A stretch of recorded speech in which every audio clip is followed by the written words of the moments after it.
Daf Yomi, Tractate Sanhedrin, page 112b, Kufya Beis and Beis. The time is now 10:28 a.m. Israel Standard Time.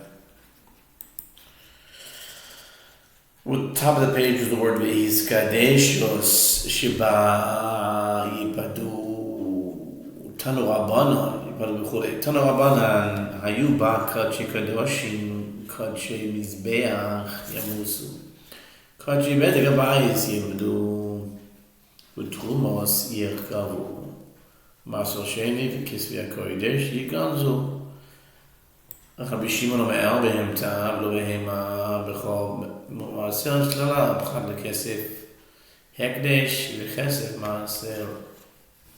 The Mishnah teaches and the consecrated property in it must be redeemed.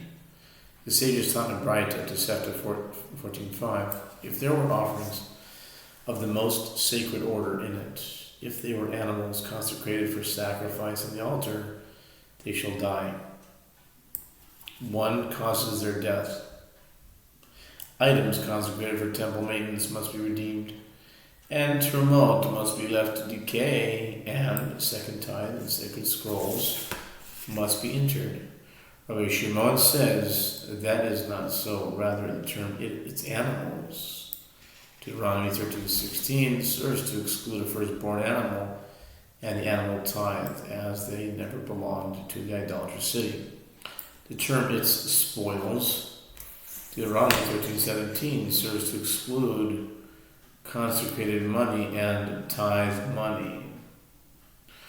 Amar Mar, Hayu Ba Kache Kadashim, Kache Mizbeach Yamusu, Ramaya Musu, Yeru Ad Shistavu, Yimacharu, Yiblu, Demand in Idove. Gemara proceeds to analyze the Braita. The Master said, if there were offerings of the most sacred order in it, if they were animals consecrated for sacrifice on the altar, they shall die. The Gemara asks, but why shall they die? There was a song called Why Did He Die? There's a shark in the mikveh. It reminded me of that song. But why shall they die? Why, oh, why did he die? I don't know if anyone remembers that one, but anyway. But why shall they die? They should graze until they become unfit. And then they should be sold, and their value should be allocated for continual gift offerings. Rabbi Yochanan Amar Zevach Rishaim Toeva Rish Lakish Amar Mamon Ba'alim Hu Ve'acha B'nidashim Shechai Ve'achayusan Rabbi Shimon Amar Mamon Ba'alim Hu. Rabbi Yochanan says they should die, as it is written, the offering of the wicked is an abomination, Proverbs 21:27, and it is unacceptable for sacrifice on the altar. Rish Lakish says, they shall die because the animal is the property of its owner and is not exclusively consecrated property. And the reason it is considered the property of the owner is that here the Tana is referring to offerings with regard to which one bears financial responsibility for their replacement. That responsibility renders the status of these consecrated animals like that of its property. And this is in accordance with the opinion of Rabbi Shimon, who says an offering with regard to which one bears financial responsibility for its replacement is the property of its owner. Rabbi Shimon, Rabbi Shimon, Bekachim Kali, Ve'ali Rabbi Yossi Aglili Amar, Kochim Kali, Momin Bailim, Avar Kochi Mai Ipadu. The Gemara challenges from the fact that the latter clause of the Braita is in the opinion of Rabbi Shimon. One may infer that the first clause is not in accordance with the opinion of Rabbi Shimon. The Gemara suggests a new explanation. Rather, the animals that shall die are offerings of lesser sanctity. And the ruling of the Braita is in accordance with the opinion of Rabbi Yossi Galili, who says offerings of lesser sanctity are the property of their owner. The Gemara infers, but offerings of the most sacred order, what shall be done with them? They shall be redeemed. They shall be redeemed. Adatani Sefer Kachi Betega Bais Ifridu Iflo Glisni Vidida Pamedevan Mamuin Bikachi Kali Out Kachi Kalashi Padu Kevan Tigachatos Shemes Baleo Televis Azulois Psikali. The Gemara asks, if so, rather than teaching in the latter clause of the right items consecrated for the temple maintenance must be redeemed, that the Tana distinguish and teach a distinction within the category of animals consecrated for sacrifice on the altar itself as follows. In what case is this statement that animals shall die said? It is stated with regard to the offerings of lesser sanctity. With regard to offerings of the most sacred order, they shall be redeemed. The Gemara answers, since there is among offerings of the most sacred order the case of a sin offering whose owners were killed in the idolatrous city, rendering the animal. A sin offering whose owners have died, which is left to die, that distinction is not clear, but for the Tana, as offerings of the most sacred order are not always redeemed, therefore the Tana preferred to cite a distinction without exceptions. Bishlam Rabbi Yochanan lo Amar Kadesh Lakish Tichtiv Zeh Reshaim Toiva. And all Kadesh Lakish my time Rabbi Yochanan Amalach Amalach Ki Amran Zeh Reshaim Toiva Hani Midi Hechades Hainu Ve'Einainu Amalach Kivan Ishtani. The Gemara comments, granted, Rabbi Yochanan did not say his explanation of the Braita in accordance with the opinion of Rish Lakish, due to the fact that it is written, the offering of the wicked is an abomination, and he bases his explanation on that verse. Rish Lakish, what is the reason that he does not say his explanation of the Braita in accordance with the opinion of Rabbi Yochanan? The Gemara answers, he could have said to you that when we say the offering of the wicked is an abomination, this statement applies in a case where the offering is in its unadulterated form. But here, since if they were to redeem it, it would have changed. It would no longer be the animal of the wicked itself, but rather an animal purchased with the proceeds of the redemption of the original. It would have changed. And it would no longer be an abomination. Rabbi Shimon Omer behemta v'lo behemat bechor u'maser Pemaskinan, Ilema Betamimin Shlal Shalayim, Ela Bebali Mumin Shlala, The Braita continues, where Shimon says that the term its animals serves to exclude a firstborn animal and animal tithe.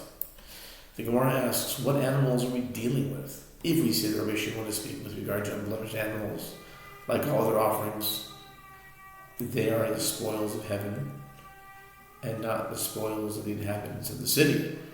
Rather, Rabbi Shimon is speaking with regard to blemished animals, which belong to their owners. If so, they are the spoils of the city, and what is the reason that Rabbi Shimon says that there is an obligation to destroy these animals?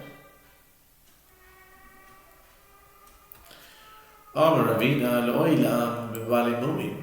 איש נאכל בסוירס בהמתה יצאו אלו שאין נאכל בסוירס בהמו and בסוירס בכל מעשה לשלוש מים נינו. Ravina says, actually, Rabbi Shimon is speaking with regard to blemished animals, and his statement should be understood as follows. The mitzvah is to destroy that which is eaten as its animals, meaning as the property of an inhabitant of a adulterous city. Excluded are those firstborn and tithe animals which, even when blemished, are not eaten as its animals. Rather, they are eaten as firstborn and tithe animals. They are given as gifts to priests and are considered the spoils of heaven. ופליגה לשמואל, דאמר שמואל הכל קרב, והכל נבדה מייקה אמר, הכי כל שקרב שהוא תם, ונבדה כשהוא בלמו משללה אימאית. כל שקרב שהוא תם, אינו נבדה כשהוא בלמו, כגון בכור מעשר מבהם דנפקה. This halacha disputes the statement of Shmuel. Shmuel says everything is sacrificed and everything is redeemed. The Gemara asks, what is he saying? The Gemara explains that this is what he is saying. Any offering that is sacrificed on the altar, when it is unblemished and is redeemed when it is blemished, is excluded from the term its spoils, since it is considered the spoils of heaven. And the halacha concerning the offering that is sacrificed on the altar, when it is unblemished and is not redeemed, when it is blemished, for example, a firstborn animal, an animal tithe is derived from the term its animals, as they are not the city's animals, and they are not included in the city's property. Trumos yerakvu. Amar Chizdo, Elishan el Tunabiyad Israel. Abu Tunabiyad Kohen came on the Mamona who Tisaref. Right, it continues. Trumot must be left to decay. Rav Chizda says, the sages taught, this only with regard to Truma that is still in the possession of an Israelite, who has not yet given it to a priest. But considering Truma that is already in the possession of a priest, who lives in the idolatrous city, since it is his property, it shall be burned. Meisir of Yosef, Maso Shem Kisve Kodesh Yiganzu, Maso Shem Yad Yisrael, Ketru Yad Kohen Dami, Ketani Yiganzu, Ela, Yit Malach Yitman, Amar Chizda Lo Yishanu Ela Trum Yad Kohen, אבל תרום ביד ישראל תינשא לכהן שבעיר אחרת. Rabbi Yosef raises an objection from the Mishnah. The second tithe, the sacred scrolls, must be entered, but isn't the status a second tithe in the possession of an Israelite, like that of Truma in the possession of a priest, as he may partake of it and benefit from it in Jerusalem? And nevertheless, it is taught they must be entered rather, if the statement of Rav Chizda was stated. This is what was stated. Rav Chizda says the sages taught this only with regard to Truma that is already in the possession of a priest who lives in the idolatrous city, as even though it is his property, it maintains the sanctity of Truma. But Truma that is still in the possession of an Israelite, which is not his property at all, shall be given to a priest who is in another city and should not be left to decay. Tnana Sam Isa Shel Maso Sheni Betua Minachalo Tivei Rabbi Meir Chaim Mechayim Amar Bechiz Machloikes Maso Sheni Yerushalayim Rabbi Meir Savar Maso Sheni Mamman Gevao Rabbanan Sabri Mamman Hedudu Avo Bidbulin. We learned that in Brightown, there, second tithe dough is exempt from having challah separated, since it's property belonging to the Most High.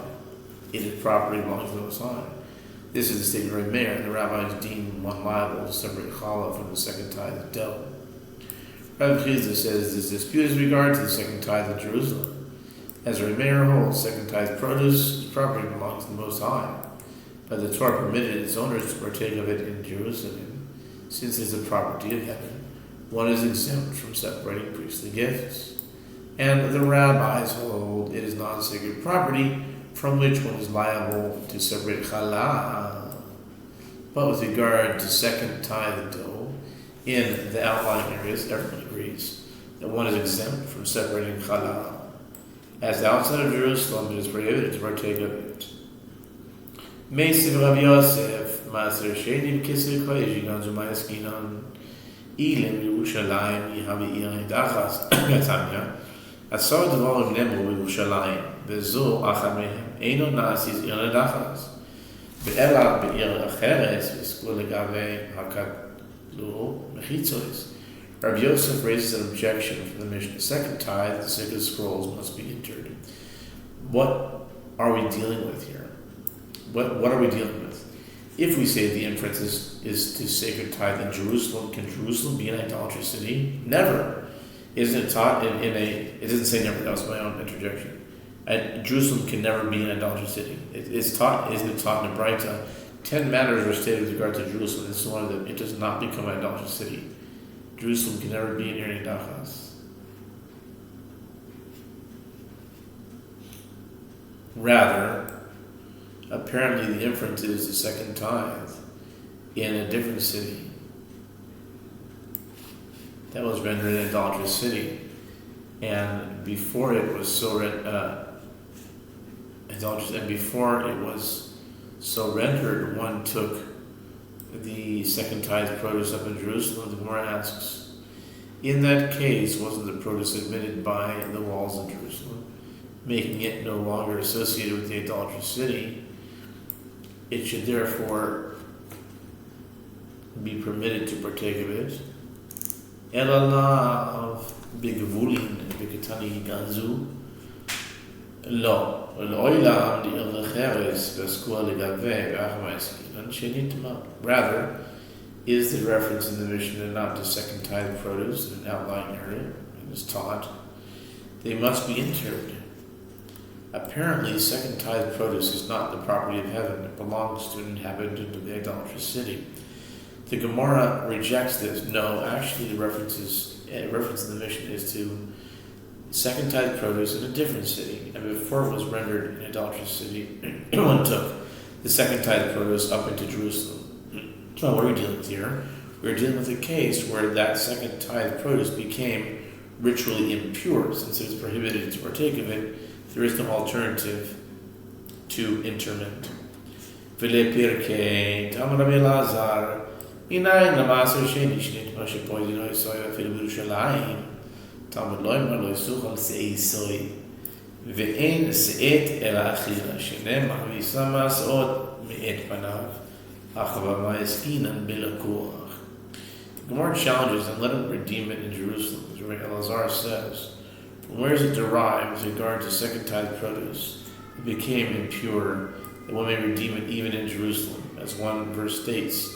And if the way is too long for you, so that you are unable to carry it, and you shall turn it into money, Deuteronomy 14, 24 to 25, and zayt means nothing other than eating, as it is stated, and he took portions maso from before him, Genesis 43:34, indicating that second tithe produce cannot be eaten, whether due to the distance from Jerusalem or due to its impurity, may be redeemed. The Gemara answers, what are we dealing with here? Is it not a case where the second tithe produce became impure? Rather, it is a case where an item purchased with second tithe money became impure.